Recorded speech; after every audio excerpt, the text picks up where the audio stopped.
xilli in muddo bulshada ku dhaqan deegaanada maamul goboleedka Ximen iyo Xeeb ay wada sugayeen ku dhawaaqista golaha wasiirada cusub ee maamul goboleedka Ximen iyo Xeeb ayaa maanta madaxweynaha waxa uu ku dhawaaqay qaar ka mid ah golihiisa wasiirada. Cabdullaahi Cali Maxamed Baarleex madaxweynaha maamul goboleedka Ximen iyo Xeeb ayaa ku dhawaaqay 3 wasaaradood oo ka mid ah wasaaradaha maamulka kadib markii uu sheegay inaysan ahayn lagama maarmaan maanta in si degdeg ah loogu dhawaaqo golaha wasiirada qaar ka mid ah. subax wanaagsan markaan arkay qodobka 25aad faraqa saddexaad xeer hoosaadka Ximen iyo Xeeb markaan arkay baahida loo qabo in si degdeg ah loo dhiso hay'adaha maamulka iyo dib u soo nooleynta adeegyada bulshada waxaan soo saaray wareegtadan qodobka koowaad magacaabista laga bilaabo maanta oo ay taariikhdu tahay 5 August 2013 waxaa la magacaabay golihii wasiirada cusub ee maamulka Ximen iyo Xeeb waxaana ka mid ah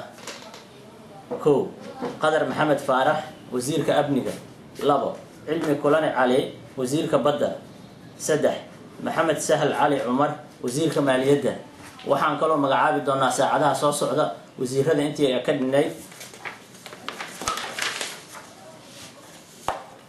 شرعي قام وحو دغن قليا لقب اللعبو مانتا ويبشو تاهي 5 أغسطس وحانا لغفا فين دونا برباهنتا cid kasta waxa waajib ku ah inay doorto dhaqan gelisana wareegtadan waa mahadsantiin waxaan rabaa oo inaan mahad celiyo dhammaan bulshada Ximen iyo Xeeb meel walba ay joogaan sidii kartida lahayd oo ay ugu sabreen in la dhiso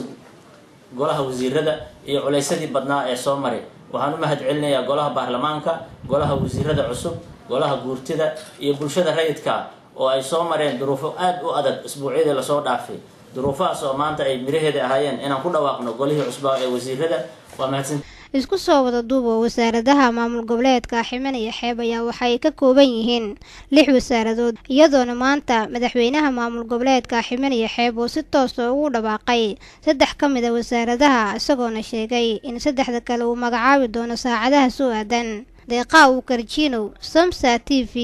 magaalada Cadaado.